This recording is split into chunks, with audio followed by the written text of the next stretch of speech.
आज आपको मैं 4 ऐसे विलेन्स के बारे में बताऊँगा जो हमारे ब्रेन के फ़ोकस के लिए, कंसंट्रेशन के लिए, हेल्थ के लिए बिल्कुल भी सही नहीं है। First, digital डायलिज।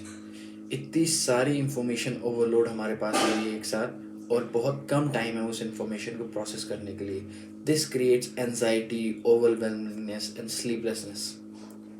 इसको कहते हैं digital deluge, overflow of information in a short period of time. Second, digital distraction. आपने देखा होगा कि अगर आप कोई काम कर रहे हैं और अगर फ़ोन पे कोई नोटिफिकेशन आ गया तो आप उस काम से फोकस छोड़ के दूसरी चीज़ पे चले जाते हैं। इसको कहते हैं डिजिटल डिस्ट्रैक्शन। कि डिजिटल मीडिया के थ्रू या फिर डिजिटली कोई भी ऐसी एक्टिविटी होना जिससे आप अपने मेन फोकस से हट जाओ, जहाँ पे आप कंसंट्रेशन इनिशियली कर रहे थे वहाँ से हट जाओ, इसको कहते हैं digital distraction. Third, digital dementia. Dementia का मतलब होता है मेंटल इलनेस।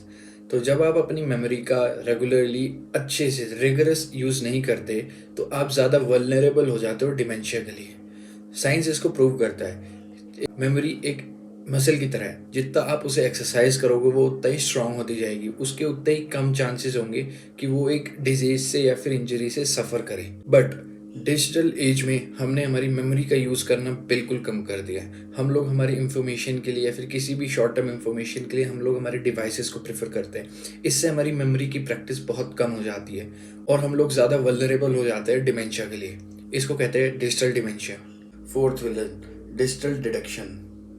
तो हमें पता है कि हमारे पास सारी इन्फॉर्मेशन अवेलेबल है, बट उस इन्फॉर्मेशन को इस हद तक हमने मिसयूज़ कर लिया है कि हमने हमारी क्रिटिकल थिंकिंग एबिलिटी को भी उस इन्फॉर्मेशन के ऊपर डाल दिया है। हमने हमारे डिवाइसेस के ऊपर हमारी सारी नॉलेज का फाउंडेशन डाल दिया है। तो अगर कोई भी चीज़ आपको नेट पे मिलती है तो हम लोग उसको डायरेक्टली बिलीव कर लेते हैं। इतने सारे कियोस, रियॉट्स और ये सब जो लड़ाइयाँ ऑनलाइन होती है वो सब इसी से होती है कि लोगों ने अपनी थिंकिंग, ओरिजिनल थिंकिंग कैपेसिटी को लूज़ कर दिया है और वो अपने डिवाइसेस पे जो भी चीज़ें देखते हैं उनको ज़्यादा बिलीव करते हैं। तो इसका एक इफ़ेक्ट ये भी आता है कि लोग जो ऑनलाइन ब्लॉग्स होते हैं, ऑनलाइन वीडियोस होती है, उन पे सबसे ज़्यादा विश्वास करने लग जाते हैं। दे rather don't create their own conclusions, but जो कंक्लूजन्स किसी और ने निकाले हैं उनको बिलीव करना शुरू कर देते हैं। ये एक बहुत ही बड़ा हमारे लिए डिसएडवांटेज है, क्योंकि हम लोग एक ओरिजिनल थिंकिंग को परपेचुएट नहीं कर पा रहे हैं।